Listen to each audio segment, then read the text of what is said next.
কর্তৃপক্ষ এই দাবি দেওয়া ছাত্রদের যদি দাবি হয় তাহলে সেটা মানছে না কেন? একদমই। আমরা এটা নিয়ে হচ্ছে ভিসির সাথে আমরা কন্টিনিউয়াস অনেকগুলো ডেপুটেশন দিয়েছি।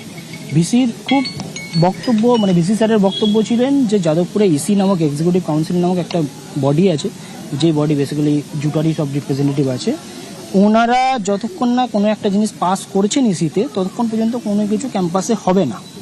এটা হচ্ছে বেসিক্যালি ভিসি স্যারের বক্তব্য। সেখানের কোনো হায়ার এডুকেশন ডিপার্টমেন্টের ডাইরেক্টিভ চলে না, স্টেট গভর্নমেন্টের ডাইরেক্টিভ চলে না, খুব জেনারেল যেগুলো ডাইরেক্টিভ আছে সেগুলোই একমাত্র চলে, বাকি চলে না। এই হচ্ছে বক্তব্য। তাহলে বাইরের স্টুডেন্টরা বা বাইরের লোকদের বহিরাগত আসা যাওয়া যে বন্ধ করা, সিসিটিভির মতো গুরুত্বপূর্ণ বিষয়গুলো, এগুলো এখনো হবে না? একদম। আমরা কিছুদিন আগে যখন ডেপুটেশন দিয়েছিলাম যে ক্যাম্পাসের সেফটি সিকিউরিটি বাড়ান, সিসিটিভি বাড়ান, ভিসি স্যার বলেছিলেন এতদিন তো আমাদের টাকা ছিল না, ফান্ড ছিল না, এখন তো ইনস্টিটিউট অফ এমিনেন্স এক্সিলেন্স হচ্ছে, এটা পাওয়া গেছে, টাকা পয়সা আসবে। যদি আমি এখানে বলে দিই, আমাদের 2020 সালে যখন লাস্ট ইলেকশন হয়, এবিভিপির একমাত্র মানে দাবি ছিল ইউনিভার্সিটিকে ইনস্টিটিউট অফ এমিনেন্স দেওয়ার, তো সেখানে আমরাই দাবিদার। যাই হোক, এখন বলেছেন যে উনি টাকা পেয়েছি, আমরা আস্তে আস্তে এটা বাড়াবো, কিন্তু তার প্রতিফলন তো আমরা কোথাও দেখতে পাচ্ছি না কোনো রকম। সেটা নিয়ে কোনো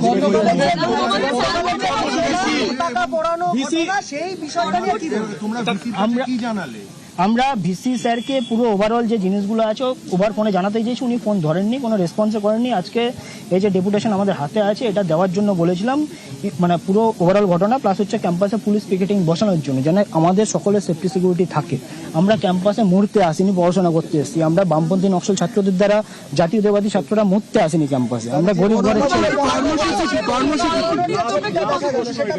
আমরা গতকাল হচ্ছে আমরা এফআইআর করেছি 10 জনের নামে, আরো 12 জনের নাম অ্যাড হবে, সেখানে টোটাল 22 জনের নামে আমরা যারা আমাদেরকে মেরেছে নাম ডিপার্টমেন্ট সহ। তার মধ্যে আমি বলে দিই, মানে যখন কালকে জিবি মিটিং শুরু হয়, অলিভ দাস নামে একটা ছেলে, বাকি তো আছেই, শুরুই করেছিল এটা বলে যে আজকে তোরা জীবিতে এসেছিস, আজকে কেউ ঘরে ফিরে যেতে পারবি না, আজকে মরে সব এখানেই মেরে দেবো সবাইকে।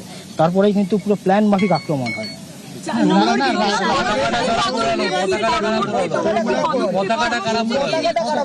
আমরা কালকে যখন আমরা এখানে মার খেয়ে কোনো রকমে বেঁচে ফিরে গেছি, মানে কেপিসিতে ছিলাম, তখন আমরা দেখেছি ক্যাম্পাসে কিছু ঘটনা ঘটেছে, আমরা সেটার জন্য হচ্ছে এখানে লিখে দিয়েছি পুরো পরিষ্কারভাবে, যারা ক্যাম্পাসে ঢুকেছে, পতাকা পুড়িয়েছে, যাই কিছু করে থাকুক না কেন, পর্যাপ্ত সিসিটিভিতে এমনিতেও নেই, যা ফুটেজ আছে না, তারা এবিপির কেউ ছিল।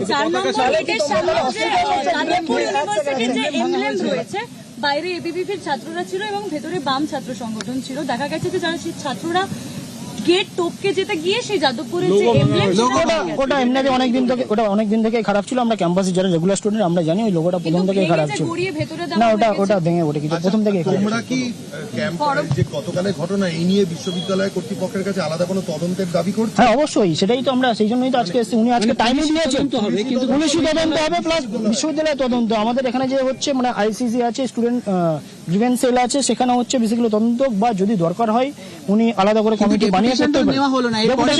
আমরা হচ্ছে থ্রু মেল এটা আপাতত পাঠাবো। হ্যাঁ আপাতত আমরা থ্রু মেল এটা পাঠাবো। হ্যাঁ হচ্ছে হায়ার এডুকেশনকে পাঠাবো, গভর্নরের কাছেও পাঠাবো টোটাল স্টেপ নেওয়ার জন্য। বাকি বাইরে যা লিগ্যাল ইস্যু চলছে সেটা চলবে। গভর্নর